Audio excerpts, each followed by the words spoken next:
Welcome to another midweek lesson from Grace Christian Assembly. We are currently studying the book of Genesis.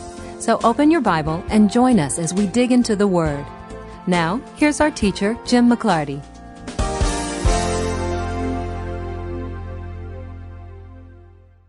All right, let's start this evening at the very back of the book of Genesis, because there is a principle here that's going to kick in and play very heavily in the Joseph narrative that we're going to pick up tonight. Tonight we're going to look at Joseph's dreams and Joseph being sold into slavery by his brothers and their evil intentions. And then Moses does a very odd thing in his writing, that right in the middle of the Joseph story, he says, it was about this time that Judah left his brethren, and then he tells this whole story about Judah taking a wife and Judah having children, and then his boys growing up, and then one of his boys being killed by God, and the next boy being killed. And so there's this whole other story. And then he jumps back to, oh yeah, now remember Joseph? You know, when we last saw him, he was in Potiphar's house. So we're going to get some Joseph and some Judah story tonight. But what you have to understand, the primary principle behind the entire Joseph narrative that Moses writes into this first of the 5 books that he's credited with in the Old Testament, is the principle that you find in chapter 50, verse 20. It's the very end of the book of Genesis. It's leading into the book of Exodus. The book of Exodus starts right out with, there rose up a pharaoh who did not know Joseph. Genesis ends with Joseph. Well, at the end of Genesis, Moses takes the time to point out that God is fulfilling the Abrahamic covenant that lays at the heart of the whole Genesis book. The central issue of the book of Genesis is the Abrahamic covenant, and that God is going to keep covenant with this particular family, the descendants of Jacob, whose name has been changed to Israel, and that they're going to go into captivity. They're going to be there for 400 years. They're going to serve as slaves. They're going to come out with more substance than they went in with. They're going to come back to that very land that God promised to Abraham and Isaac and Jacob.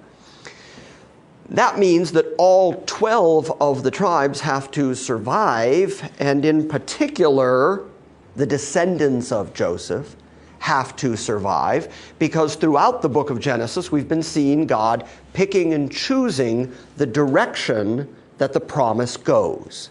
And we've been talking about this whole seedology concept, that God picks the way that the seed is traveling going toward Christ.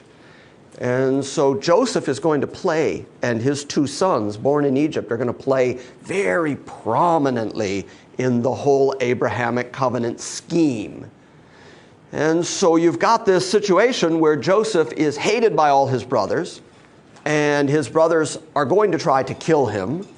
And then when Reuben steps in and says, no, don't kill him, they end up selling him into slavery. And when all of that happens, all this really terrible, evil stuff happens, heartbreaking stuff for Jacob, that his favorite son, the first son born by Rachel, that he's dead. And Jacob is convinced that he's dead. They even bring him back the coat of many colors and show it covered with blood and say, your beloved son, he's dead. Heartbreaking, heart-wrenching stuff. Well, as we continue through the Joseph narrative, and most of you know this story, eventually those self-same brothers are going to stand before Joseph when he is second only to Pharaoh in terms of power in Egypt. And God is going to bring a famine in Israel, which is going to drive these same brothers to Egypt. And when they get to Egypt, the man they have to stand in front of is Joseph. But they don't know it's Joseph because, of course, time has passed. He's in his splendor. He was probably wearing Egyptian makeup. He's surrounded by all the people and all the power. And so they have no idea this is the brother that they betrayed that they're standing in front of. Well, when it finally comes to light that they're dealing with the very same brother they had betrayed, they're, of course, afraid for their lives. He's second only to Pharaoh. He snaps his fingers. They're dead men. And he's put them through a whole series of tests by then to find out what kind of men they really are. Well, now they're standing in front of Joseph. And they're really hoping for some kind of mercy. And Joseph makes this really astounding statement to really form this compatible notion of the apparent will of human beings and the evil they do, and the intention of God, and how God always wins out and his intentions always play out despite the evil that men do. People think that there is an intrinsic conflict between the holy, righteous will of God and the evil intentions of men. But the truth of the matter is, the God we're dealing with is so sovereign that he is able to work through the evil intentions of men in order to make his sovereign goodness occur. So in order to keep all 12 tribes of Israel alive in the famine, but also in order to bring those 12 brothers into Egypt, so that the beginning of the captivity will happen when Exodus starts and there rises up a pharaoh who knew not Joseph. And then the 400 years of captivity are going to ensue exactly like God said.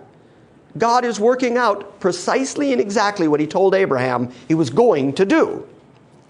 But he's going to accomplish it through the evil intention and actions of evil, wicked men doing whatever they want to do. And they're going to do exactly what God said was the proof and evidence that this land belonged to Abraham and his descendants. You got all that? So Joseph gets all that and makes this statement. Let's start in verse 18. Then his brothers also came, and they fell down before him, and they said, "Behold, we are your servants." In other words, don't kill us. But Joseph said to them, "Do not be afraid, for am I in God's place?" In other words, if there's judgment to be had here, God's going to judge you. I'm not going to judge you here. And don't be afraid. As for you, verse 20, you meant evil against me. There's no question about the fact that their intention to kill him was nothing but evil. You meant evil against me, but simultaneously, the exact same act, the same intentions, but God meant it for good. So right there you have a perfect encapsulation of what I mean when I talk about God's compatibilism, this idea that God's sovereign will and the actions of men are actually compatible. They're not in friction with each other. They're not working against each other. God is sovereign enough to use even the evil intentions of human beings to accomplish his ultimate good. What was the ultimate good? Joseph says, God meant it for good in order to bring about this present result, to preserve many people alive. The whole nation of Israel was kept alive because they worked evil to Joseph. And then God moved Joseph through Potiphar's house and back into prison, and then interpreting dreams and into Pharaoh's court, and then 7 years of plenty and 7 years of famine. All of that occurred so that then these brothers would come looking for food in the only place there was food. They'd come to Egypt, stand before their brother. He would say, "Don't be afraid. You definitely meant it for evil. God meant it for good, to save many people alive. He's going to set them up in Goshen," and they become rulers in their own right in Egypt. And to this day, in Egyptian history, there is this word Hyksos, which means shepherd kings. And it's not a word Egyptians like. Egyptians know that in their history, there is the history of being ruled by shepherd kings. And they don't like that notion because they were foreigners that ruled over them. And so the Israelites, the 12 tribes, for a while were rulers there with their brother Joseph. And then Exodus starts with, there rose up a pharaoh that knew not Joseph. And there were so many Israelites in Egypt at that point that the pharaoh realized, if our enemies ever are in cahoots with the Israelites, they could very easily overthrow us. And so that pharaoh works to bring the Israelites into captivity. Their 400 years of bondage starts, and God does exactly what God said God was going to do. But how did God do it? It all starts with Joseph saying, "I had a dream." And the rest of his brothers go, "Well, we hate you in your dream." And he says, "Well, I had another dream." And then his dad says, No, wait a minute. Now you're going a little too far with the whole dreaming thing." And then his brothers say, "Let's kill him. and evil starts. But between Joseph's dream and the end of Genesis, the sovereign hand of God is playing out to accomplish every minute detail of the Abrahamic covenant. Got that? Okay, that's the God we're dealing with. Now you can turn backwards to chapter 37. That's the God you're dealing with. Because sometimes in this life, bad stuff happens. Sometimes in this life, trouble occurs, and we are very quick to say, well, where's God in this? And so that's why it's really, really helpful to read those portions of the Bible where you see God working through really bad circumstances. I've said many, many times, and now we'll say yet again, I am the king of redundancy. I am the king of redundancy. I get it. One, it's the Department of Redundancy Department. Could you say that? Did that get you? Could I say that again? I could say it again, but why would I? The single worst thing that ever happened in human history, death of Christ. The only innocent man who ever lived, the only holy, righteous man who ever lived, Pilate and Herod and the Gentiles and the Jews all got together to kill him. And then Luke writes in the book of Acts that they all got together and did whatever God's hand ordained would be done. And so they, of their own hatred and their own purpose, killed Christ. Worst thing that ever happened. And the whole rest of the New Testament says, best thing that ever happened. Death of Christ. So, compatible. God can move into terribly bad situations and work his ultimate good. And oftentimes we don't see the good. We don't understand the good until it's well past, till it's ancient history, and we can look back over the slope of our lives and see that that's the point at which God was beginning this work. Know what I mean?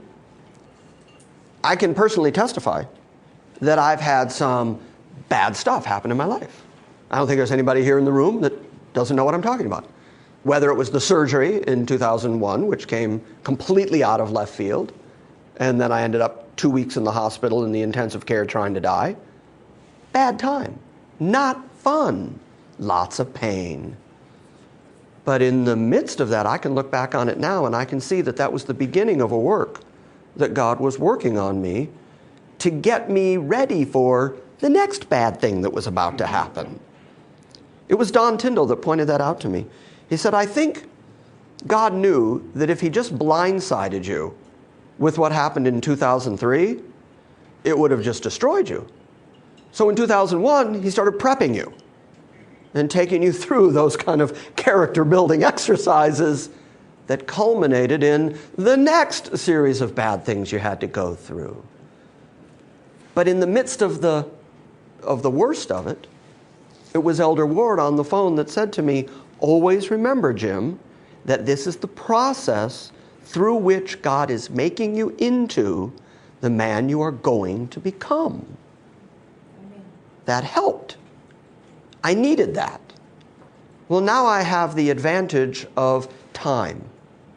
And I can step back from the circumstances and step back from the crushing pain and just look at what happened and how God worked it out. And the truth of the matter is, I like who I became. I don't know how else to say that. But I became a better father. I genuinely believe I've become a better pastor. I know I've become a better biblical exegete. I look at the scripture differently. I see nuances in it now that I never saw before because for a very long time it was an intellectual exercise. Now it's a very personal exercise. But I couldn't have gotten here now if I hadn't gone through what he took me through. But when I was going through it, I hated it because it was bad and it was hard and it was just awful. But did God get good out of it? Was he glorified through it? Is the end result a positive thing? Sure, yes. Did I know it at the time? No. I'm sure that when Joseph was laying in the pit, he was not thinking, well, this is all going to work out just fine. His brothers were planning to kill him. He gets sold into slavery. He's going to be accused of rape. He's going to end up in prison. I'm sure at that point he was not going, well, I am firmly in the hand of God's sovereign plan right now. It's only when he had the advantage of time and the aspect of being able to look back over all the events that he could conclude, you meant it for evil, but God meant it for good, to save many people alive. So the point of everything I've said so far tonight is, when you're going through the struggle, it's good to know that you're dealing with a God who is working through the circumstances of your life to produce his ultimate good. Because when Paul writes in Romans 8, all things work together for good to those that love God, who are the called according to his purpose, that must mean something. And when Paul says, all things work together for good according to God's purpose, well, that means all things. All these things are working for good. Even the bad stuff, even the difficult stuff, even the stuff that hurts, ultimately redounds to God's glory and God's ultimate good.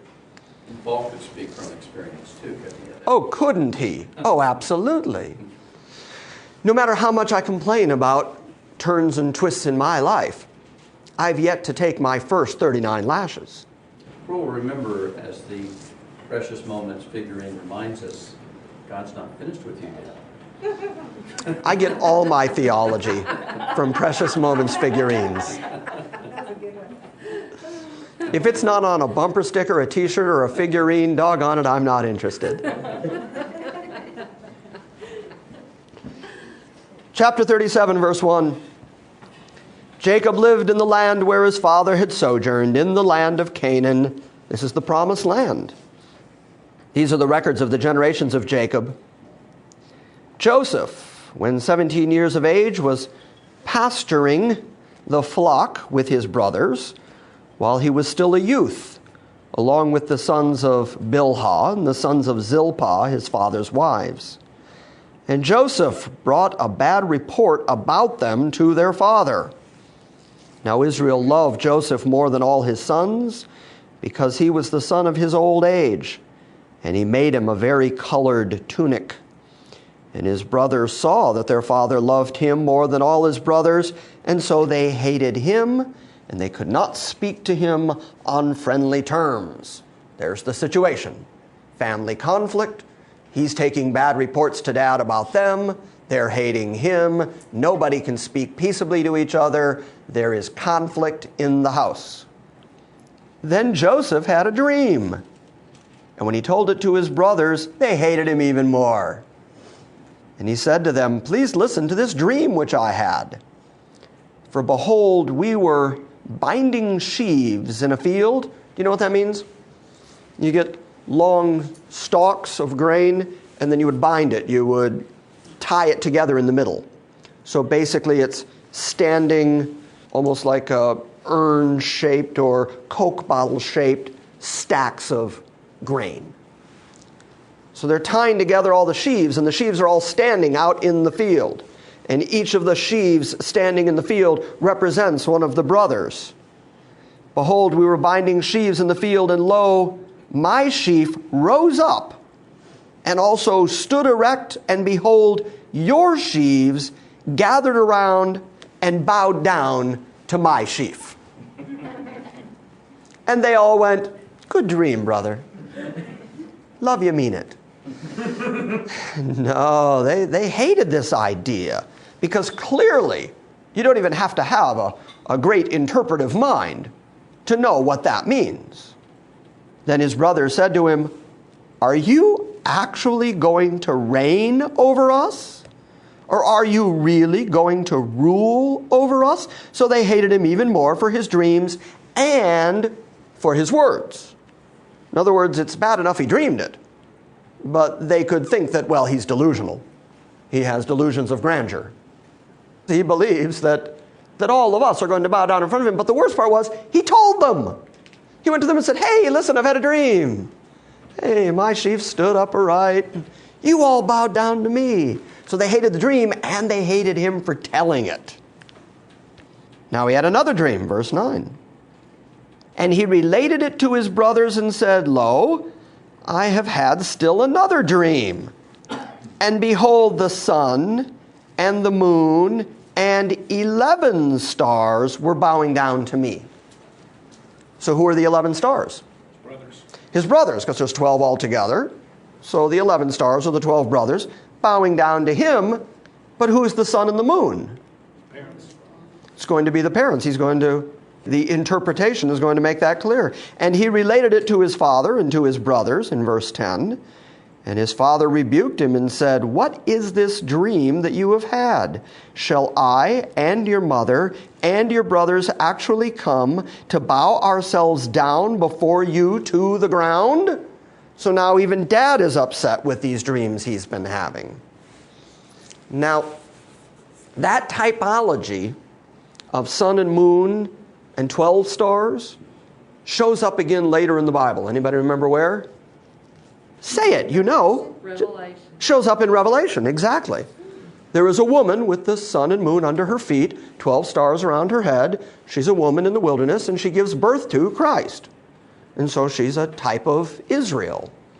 And so this typology established in Genesis is carried over later in the book of Revelation. So it's a very established typology, the sun, the moon, and the stars as being Israel. And his brothers were jealous of him, says verse 11. And his father kept the saying in mind. Then his brothers went to pasture their father's flock in Shechem.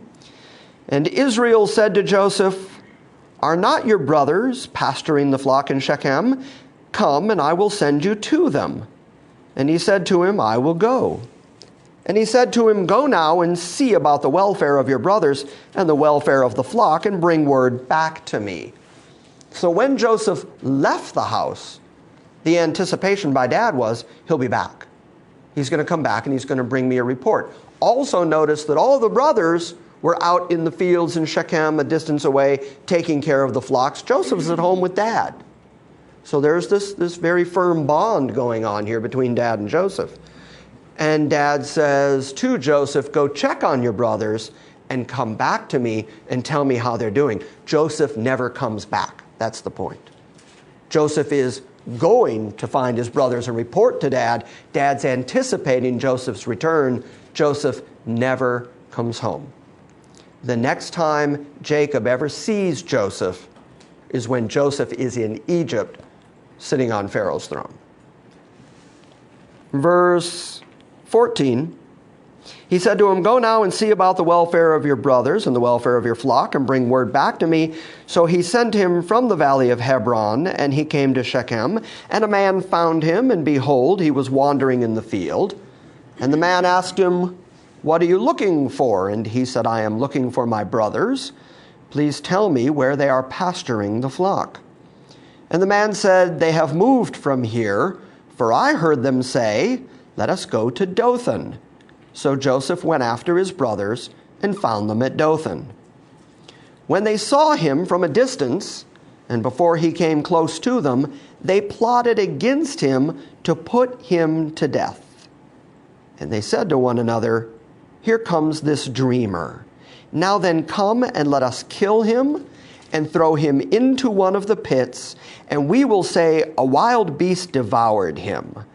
Then let us see what will become of his dreams. These are not good guys.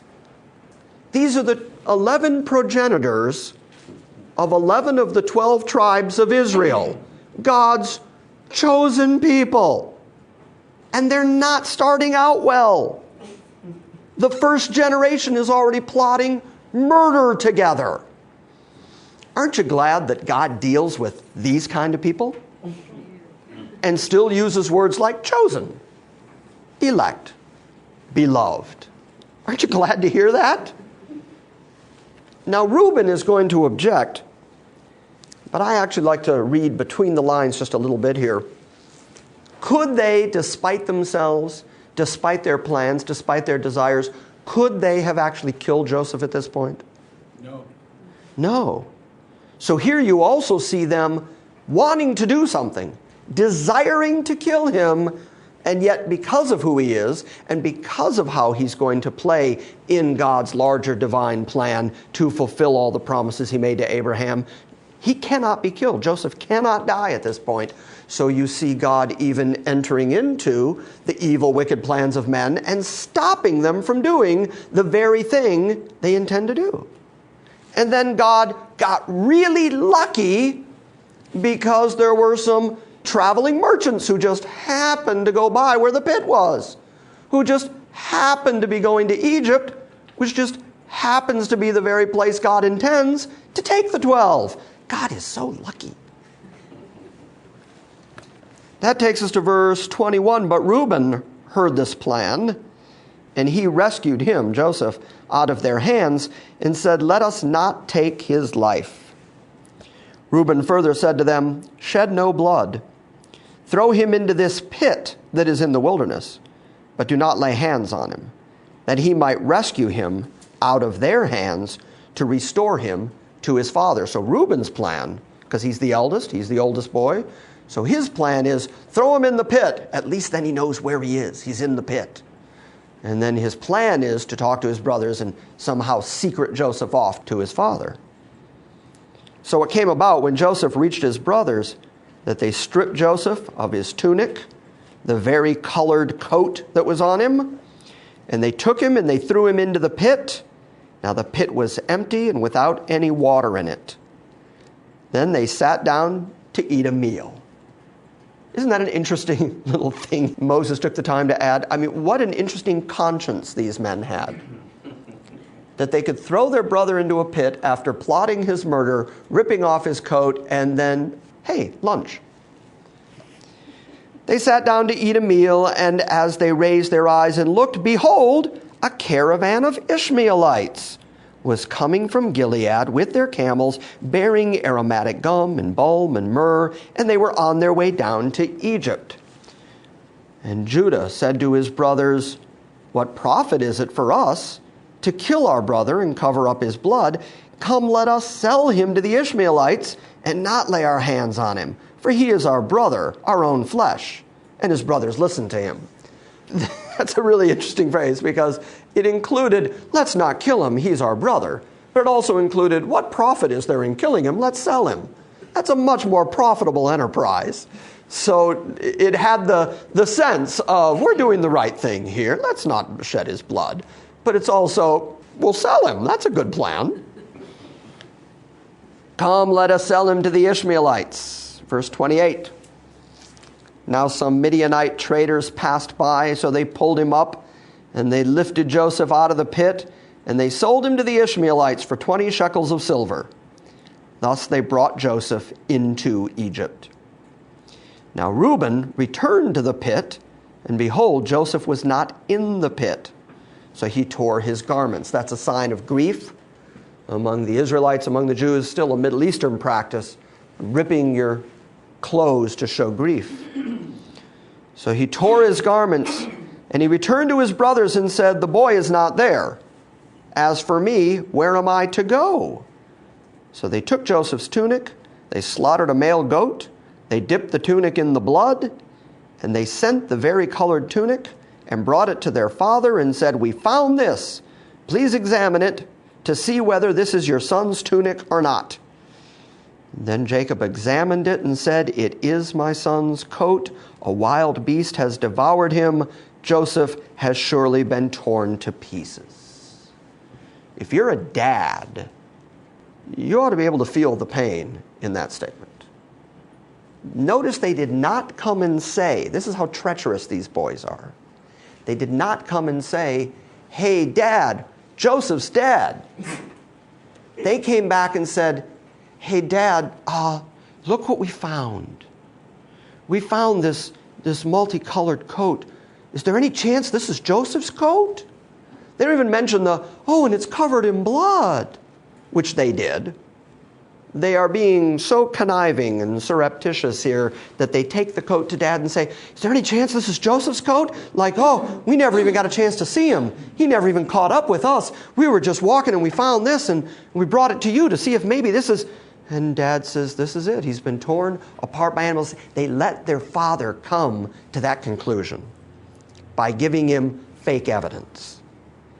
And none of them ever told Dad the truth. From that point forward, they kept the conspiracy alive. These are not good guys. He examined it and he said, it is my son's tunic. A wild beast has devoured him. Joseph has surely been torn to pieces. So Jacob tore his clothes. He put sackcloth on his loins and mourned for his son many days. Then all his sons and all his daughters arose to comfort him, but he refused to be comforted. And he said, surely I will go down to Sheol, or down into the grave, mourning for my son. In other words, he said, I'll never get over this. And they, the ones who were responsible for the treachery, tried to comfort him. You know, all they had to do was say, wait a minute, Dad. Wait, I can't take the mourning. I can't take the pain we are causing you. It turns out, Dad, he's alive. We sold him. He's probably in Egypt somewhere, but he's alive. He's not torn apart by animals. None of them told him, while at the same time they tried to comfort him. These are not good guys. Hey, Jim. Yes? New Geneva Study Bible says, note the irony of these verses. Having deceived his father Isaac with goat skins and with Esau's clothing, Yep. Jacob here is deceived by goat blood on his son's clothes. Yep. So it kind of came back to that. Yeah, the deception keeps going, generation to generation. But again, it makes the same point over and over. Look at the kind of men we're dealing with here. We are not dealing with people that would cause God to say, well, I choose them because they're the good ones. I choose the 12 tribes of Israel because they're the righteous ones, the God-fearing, upright, honest ones. These are all treacherous people. So he said, I will go down into my grave, mourning for my son. So his father wept for Joseph. And meanwhile, the Midianites sold Joseph in Egypt to Potiphar, Pharaoh's officer, the captain of the bodyguard. So Joseph is now a slave in the house of an Egyptian governor. And then Moses just takes this hard left turn and introduces us to the story of Judah. Now I have to tell you, because there are young boys and girls in the room, this is one of the more difficult passages in the book of Genesis because it does have to do with sexual relations and right sexual relations and wrong sexual relations. So I am going to walk through this as honestly and as gingerly as I can and try not to offend anybody, but at the same time, it's in the Bible, so we're going to deal with the text. What you need to know is that there was a standard set by this time where if a man had several sons, the eldest son would get married first naturally, but if he died without producing an heir, then the father of the sons would not have the next generation of male heirs to carry on his name, which means he would not have the next generation of male heirs to possess his land and have all his inheritance. So it's very important to have a male heir. So if the eldest son took a wife and then died before he produced an heir, the next oldest son was required to take that wife as his own wife and produce a male heir. But it wasn't considered his son, it was considered his elder brother's son. So that that boy would get all the inheritance that belonged to the dad. That's how important this right of firstborn was. And so that's the heart of the story we're about to read, having to do with Judah and his sons. It came about at that time that Judah departed from his brothers and visited a certain Adullamite whose name was Hira. And Judah saw there a daughter of a certain Canaanite whose name was Shua, and he took her and went in to her. So he took her as wife. So she conceived and bore a son, and he named him Then she conceived again, bore a son, and named him Onan. And she bore still another son, and named him Shelah, and it was at Chezib. And Judah took a wife for his firstborn, and her name was Tamar. But Judah's firstborn, was evil in the sight of the Lord, so the Lord killed him. Now, we don't know anything more about that story. All Moses tells us is Judah's firstborn eldest boy was so bad. Now remember, this is Judah who was conspiring to let's kill Joseph. Let's sell Joseph. Apparently his son after him was so much worse than that even God went, oh, I can't let this continue, and killed him. Now, by the way, I also like the juxtaposition that Moses has created here between the 11 sons wanting to kill Joseph and not being able to, and God killing I mean, this is God saying, this one lives, this one doesn't. This one serves my function and purpose, this one doesn't. This is sovereignty at work. Judah took a wife for his firstborn. Her name was Tamar. And Judah's firstborn, was evil in the sight of the Lord, so the Lord took his life. Verse 8. Then Judah said to Onan, the second oldest, go into your brother's wife and perform your duty as a brother-in-law to her and raise up offspring for your brother, so that there would be a male heir to the firstborn who would have the inheritance. Onan, meanwhile, is such a good guy that he decides not to follow his father's instructions because he realizes that if he produces a child with Tamar, it won't be his child. It'll be his brother Er's child. And was probably a bad guy to pretty much everybody. It appears that Onan has no great love for and doesn't really want to see a son come up to and so he is not going to complete the act. And Onan knew that the offspring would not be his. So it came about that when he went into his brother's wife, he wasted his seed on the ground in order not to give offspring to his brother. And what he did was displeasing in the sight of the Lord, so God killed him. 2 for 3 now. Judah's raising some good boys, isn't he? Good old Judah. Then Judah said to his daughter-in-law Tamar, remain a widow in your father's house until my son Shelah grows up. For he thought, I am afraid that he too might die like his brothers. So Tamar went and lived in her father's house. So now he's taken this daughter-in-law that 2 of his sons have been with and has said, rather than stay here in my house, I have some significant substance here, but instead, why don't you go back to your dad's house and let him take care of you? And someday when my youngest boy grows up, I'll send for you and, he'll take care of the whole child thing. But he was more afraid that his youngest boy was going to die too, so he said, let's just get rid of the woman. We'll just get rid of Tamar. Now, this was tremendously unfair to Tamar, who was, for lack of a better word, innocent in all this. She was the one this was all being done to, but so far she was not complicit in any of it. And so, verse 11, Judah said to his daughter-in-law Tamar, remain a widow in your father's house, not here, don't stay with us, until my son Shelah grows up, for he thought, I am afraid that he too might die like his brothers. So Tamar went and lived in her father's house. Now, after a considerable time, Shua's daughter, the wife of Judah, died, and when the time of mourning was ended, Judah went up to his sheep shearers at Timnah, he and his friend Hira the Adullamite. And it was told to Tamar, behold, your father-in-law is going up to Timnah to shear his sheep. So she took off her widow's garments. She covered herself with a veil. She wrapped herself and she sat in the gateway of Enaim, which is on the road to Timnah, for she saw that Shelah had grown up, and she had not been given to him as a wife.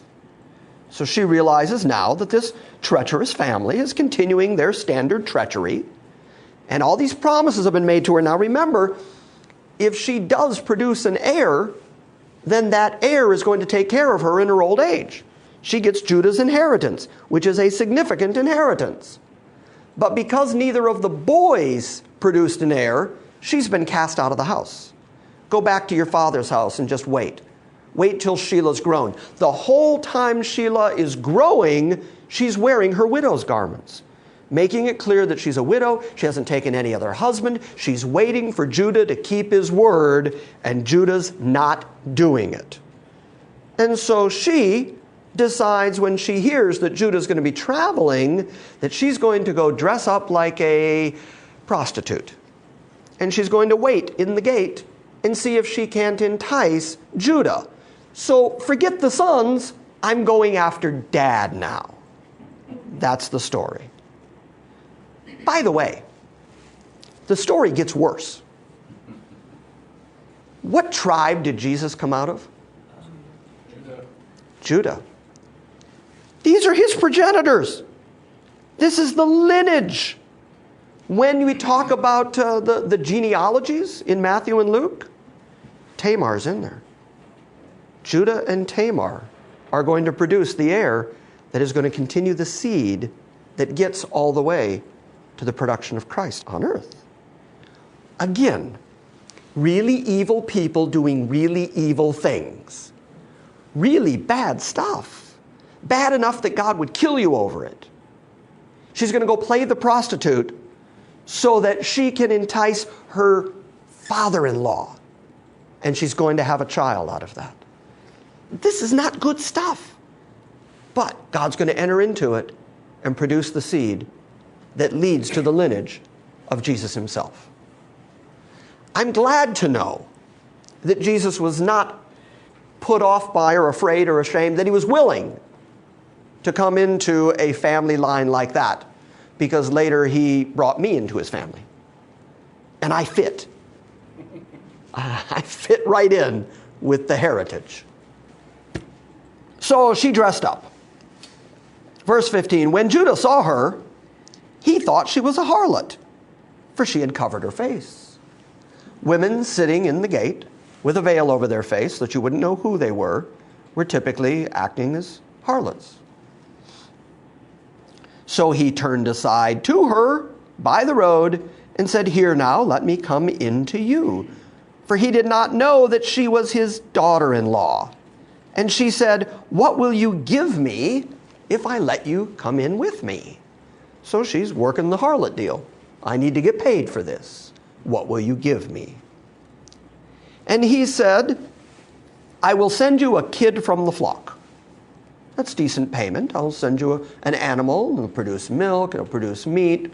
Reasonable payment. And she said, moreover, "But will you give me a pledge until you send it?" Oh, she's a clever businesswoman.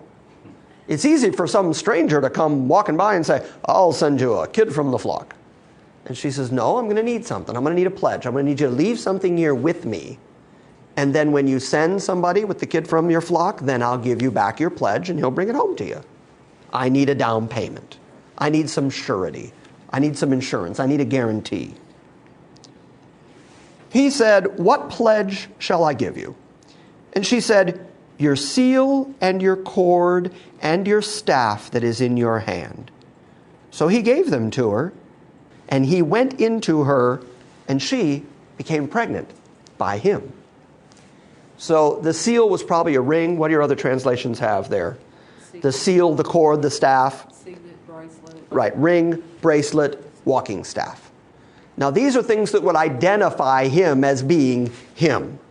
She could take this to any court of law and say, "This is the father. I have his signet ring. I have his bracelet. I have his staff. How would I get these if he hadn't given them to me?"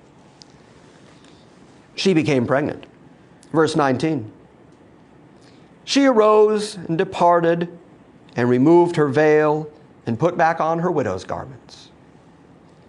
When Judah sent the kid by his friend the Adullamite to receive the pledge from the woman's hand, he could not find her because she was no longer sitting in the gate acting as a harlot. She had gone back to being Tamar the widow. So nobody in town knew who she was. And he asked the men of the place, saying, "Where is the temple prostitute who was by the road at Enaim?" And they said, "There has been no temple prostitute here." Da da da da. A mystery. Where'd she go? By the way, you have to read the white spaces between the lines to see the da da da da. So he returned to Judah and he said, "I did not find her." And furthermore, the men of the place said, "There hasn't been a temple prostitute here." Okay, now he's lost his ring, his bracelet, and his walking staff. To a woman no one can find, and these things all prove that he was with a prostitute. We could not find her. Verse 24, now it was about 3 months later that Judah was informed, "Your daughter-in-law Tamar has played the harlot. And behold, she is also with child by harlotry." In other words, after a few months go by, she's obviously pregnant. But she's also a widow. She's been walking around wearing widow's clothes, which means that she has been having sex, though not married. And so they immediately come to him and say, "Oh, you're not going to believe what that horrible Tamar's done. That woman has obviously been playing the harlot to make money because she's pregnant by her harlotry." And righteous Judah says, "Bring her out and let her be burned." Da da da da. Judah, the one who, is handing out rings and jewelry and bracelets and walking sticks to harlots, finds out that Tamar has played the harlot. She needs to burn, and he's the one who's like, "Here, bring the kid of the goat and pay my bill over there." He's okay when he does it, but if she does it, wrong. It's very similar, I think, to the story that is in the Gospel of John of the woman who's brought before Jesus who was caught in the act of adultery. And do you remember what the Jews said? They were all upset and they said, "We caught her in the very act." Which is really interesting because I want to know how they caught her in the very act. Where exactly were you and what were you doing when you caught her in the very act? And oh yeah, where's the guy? Because if you caught her in the very act, you were clearly peeking through windows or something. I mean, how did you find her? But all the men, because only men could attend stonings, so all the men are going, "Stone her, kill her," and nobody seems to have gone, "And the guy too." So this double standard is running very heavy here. Burn Tamar, and it's Judah saying it, even though he's the one that's already been to the prostitute. It was while she was being brought out that she sent to her father-in-law saying, "I am with child by the man to whom these things belong." And she sends the ring and the bracelet and the walking staff and says, "This is the father of my child." You can imagine his chagrin when his servants walk in and say, "Whoever this stuff belongs to, that's the one that has been with your daughter-in-law, the harlot." And she said, "Please examine and see whose signet ring, whose cords, whose staff are these?" And Judah recognized them and said, "She is more righteous than I." Right there's a silent duh. "Inasmuch as I did not give her my son Shelah, and he did not have relations with her ever again." And it came about at the time that she was giving birth that, behold, there were twins in her womb. Moreover, it took place that while she was giving birth, one put out a hand, and the midwife took and tied a scarlet thread onto his hand, saying, "This one came out first." Right of firstborn. This is all about who's the firstborn, who gets the inheritance, who gets everything that Judah has. So one baby's hand came out first, and the midwife was very quick to tie a scarlet thread onto his hand so they'd always be able to identify the firstborn baby, regardless of what order they came out with. But it came about as he drew back his hand that, behold, his brother came out. Then she said, "What a breach you have made for yourself." And so he was named Perez, which means breached. Yeah.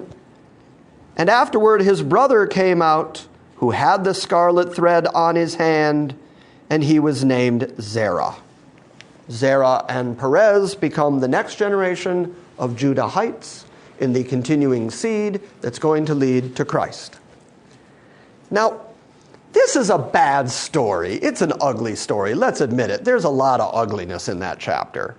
There's a lot of stuff going on there that just makes us all go, ooh. It's just a creepy story.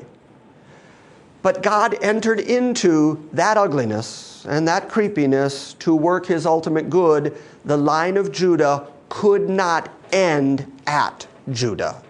There had to be an heir. And the two eldest boys of Judah were so bad, God killed them. And Judah wasn't going to let his youngest son go produce an heir with Tamar. But an heir had to be produced, and so God enters into the really sinful act of her playing a harlot, Judah going in to visit a harlot, him wanting to burn his daughter-in-law when he finds out about it, and then coming to the realization that he had wronged her the whole time, and then she produces twins. The lineage continues. Christ is going to come through that lineage. That's a really good thing that happens. But it came out of really bad circumstances. You understand? Mm-hmm. See, I'm sure that when the news came out, hey, Er's dead. Really? How'd he die? Just dead. God killed him. Dead. That's bad news. That had to be really sad. And I'm sure that at that moment, Judah had a lot of thoughts about, well, where's this God of Abraham, Isaac, and Jacob right now? Where's God in all this? So then he sends Onan in and says, produce an heir for me. Raise up an heir to your brother. We need an heir here. We got to keep the family going. And Onan does what he does, and God kills him. I can only imagine that at that point, Judah, it's no wonder that he grabbed the third boy and said, get away from Tamar. You know, the first two went to her and they're both dead. So let's just send her to Dad's house and protect the young boy. All of that's really bad, and I'm sure that Judah got real confused about where's God in all this. But was God there the whole time? Sure. Yeah, it was God that was busy killing people. It was God who entered into these evil things and brought about his ultimate good, the twin boys who are going to produce the lineage that leads to Christ. That's really, really good. And it comes from really, really bad. Are you getting a sense for what I'm saying tonight? Because I'm really only saying one thing. Moses jammed those two stories against each other. First, Joseph's brothers wanting to kill him, selling him into slavery, which is going to produce many people kept alive. They meant it for evil, God meant it for good. And then right against that, he jams up the story of Judah and Tamar and Onan, that whole story. And really bad stuff happens, but we who know the rest of the story know all the good that comes from it. You only have to get to Jacob in his old age, blessing his 12 sons. Jacob is going to turn to Judah and say that Judah is a lion's whelp, but that law-giving, the scepter, is not going to depart from Judah till Shiloh comes, whose right it is to reign. That promise is going to be put on Judah's head. Judah, this guy, this bad guy. Nevertheless, Jacob is going to prophesy that it's through him that Messiah is coming. So God enters into really treacherous lives and really bad circumstances and works his ultimate good because he really is that sovereign. And when I use words like sovereign, I'm not just saying sovereign in that he picks and chooses, sovereign in that he elects, sovereign in that he does whatever he wants to do sitting on his throne, but it's also sovereign enough that the evil intention and will of men can't upset his plan. He's still working his ultimate good, and the culmination of the world is going to happen exactly the way he intends for it to happen, and every knee is going to bow and every tongue is going to confess that Jesus is Lord. All the stuff we've been talking about on Sunday mornings, that stuff is inescapable. It's going to happen because it's all in the hand of a sovereign God who is using evil, wicked people to accomplish his ultimate superior good. Got that? And that's all in Genesis. I don't have to go far into the Bible to get my theology about an absolutely sovereign God who works in the affairs of human beings to do whatever pleases him. Now we can stop right there, and next week we'll pick up at chapter 39, and that'll be the beginning of Joseph. All of a sudden it's, oh yeah, remember I mentioned Joseph at Potiphar's house? Moses jumps back to that story then and says, okay, now that I told you that whole Judah thing, let's go back to Joseph, and you're going to hear the Potiphar story, and right away Joseph is going to be accused of rape. So the story doesn't get better right away. By the way, he's innocent, but he's going to get accused. And he's going to end up in prison. It's going to be yet another account of people who could rightly say, where's God? And again, you're going to see God right in the middle of it, keeping many people alive. Questions about that? Yes, ma'am. Is every act of immorality a part of God's sovereign plan? I would be careful about saying that acts of immorality are God's sovereign plan. What I would say is that God works his plan despite and through the activity of people. But you have to be careful that you don't charge God with sin. You can't be saying, well, God is the author of all these sinful things that happen. That's why the concept of compatibilism is so important, is that it says that the evil actions, wills, and intentions of human beings aren't in conflict with the will and plan of God. God works his plan and will despite these circumstances, and sometimes through these circumstances. But you can't ever charge God with evil. James is real clear about that and says, God never tempts any man to do evil. So you can't ever charge God with being the author of the evil that happens. Instead, the evil that happens, God is not thwarted by the evil that happens. He works despite the evil and sometimes works through the evil, but the evil is still the responsibility of the people who did it. Did that answer your question? Okay. Anything else? That was a really good question, by the way. I'm glad you asked that. It gave me an opportunity to clear that up. Anything else? Yes, ma'am. So, if, it's a hard question because it's bordering on that free will thing. Right, sure. But, so then, does Judah believe Believe what? in God then? Yeah, I'm sure he believes God exists. Exists, but not Yeah. necessarily a believer. God's been killing a couple of his boys. He's got a lot of evidence that God exists. Yeah, right, but I mean, Yeah. this is, some Yeah. big can of worms, but No, it's okay. I'm actually, the reason I'm pulling you out is that I want you to keep going down that line of thinking. so Judah has done all these horrible things. Mm-hmm. Christ does come through the lineage, which proves that God can do whatever he wants, Right. despite our own worst intentions. Right. But Why where's does Judah now? Christ come through Judah's lineage? Well, because he said he would. Yeah, God chose him. Yeah. So now, God chose him and uses Jacob before he dies to even say so. So did God choose him because he was good? No, so why did God choose? Because he wanted to. Because he wanted to. Sovereign election. Yeah. Okay. God chooses to do whatever he wants to do. We've been seeing this all the way through the book of Genesis.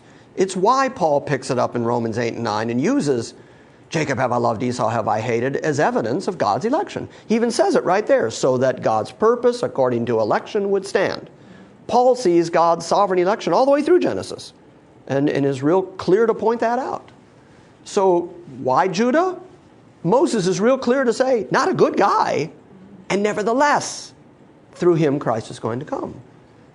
Sovereign election works, not based on works, not based on merit, but on God that shows mercy. Right? And that principle is all the way through the Bible. It never changes, because God doesn't change. So the principle is consistent. Yes, ma'am? Could Judah have chosen not to do the wicked act? You know what? That kind of speculation, could he have chosen to do this? Could he have chosen to do that? I think is immaterial, because what we know is he did it. And he did it, and God chose him anyway, and God used him anyway. So if we're going to go down the road of what if this had happened, what if they hadn't thrown Joseph in the pit? They wouldn't have ended up in Egypt, so they wouldn't have been there as slaves, so then they wouldn't have come back to the promised land. Would God's plan have been thwarted? Well, all of that speculation accomplishes nothing, because what the Bible says is it all did happen. And so I would argue that history is in the hands of an absolutely sovereign God who is telling us, sometimes past tense, like Moses is doing here, sometimes in advance, like Isaiah does, exactly what's going to happen, so that we can rest in the fact that whatever happens is in accordance with God's will. But to speculate about the what-ifs doesn't accomplish anything. Instead, what we know is this did happen. There's one line of reasoning that says life is like a chess match. Mm-hmm. You know, we make a move, God makes a move. We Yeah. make a move, God makes a Yeah. move. And God always has an infinite number of ways to get back to what He wants to have happen. What do you think about that? I disagree. If I were going to use the imagery of chess to describe the relationship between man and God, I would say that God has the white side, and He makes the first move, and it's checkmate, game over. I don't like the chess analogy because that implies that God is actually competing with us or that we're competing with Him. You don't find anything in the Bible to substantiate that. Just nothing. There's just nowhere in the Bible to get that idea. Instead, what you see is what I've been really stressing tonight: God's in control anyway. Yes, this stuff happens, and God's in control anyway. If it is a chess match, we can't even move without His help. Right, exactly. We wouldn't know what the next move was. Exactly. So the whole chess analogy kind of falls apart. But we don't even qualify the player on the other side of the board. Yeah, exactly. We're Yeah. maybe the pieces on the board. Now we may be chess pieces being moved around on the board. That one I'll give you. Yes, Elizabeth. I just kind of have a question, about Tamar's twins. Uh-huh. Did they get all of Judah's wealth since that was the son of the firstborn? Yeah.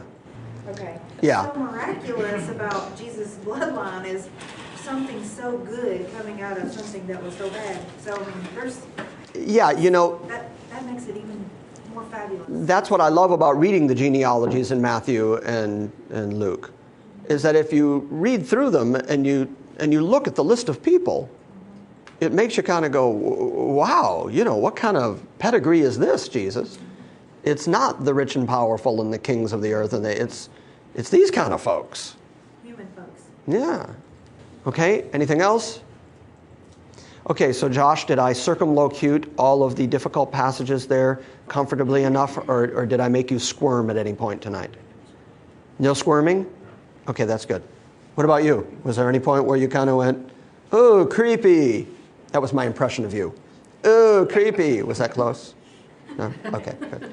I do think that maybe we've arrived at the next little quotation on the next precious moments figurine. Oh, dear. That God can bring good things out of your dysfunctional family, too. Yes. Yes, there we go. Yeah.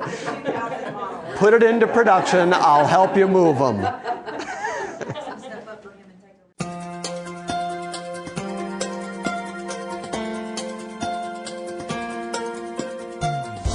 Thank you for joining us for this week's lesson. If you would like more information about Grace Christian Assembly or the teaching of God's sovereign grace, please visit us on the World Wide Web at salvationbygrace.org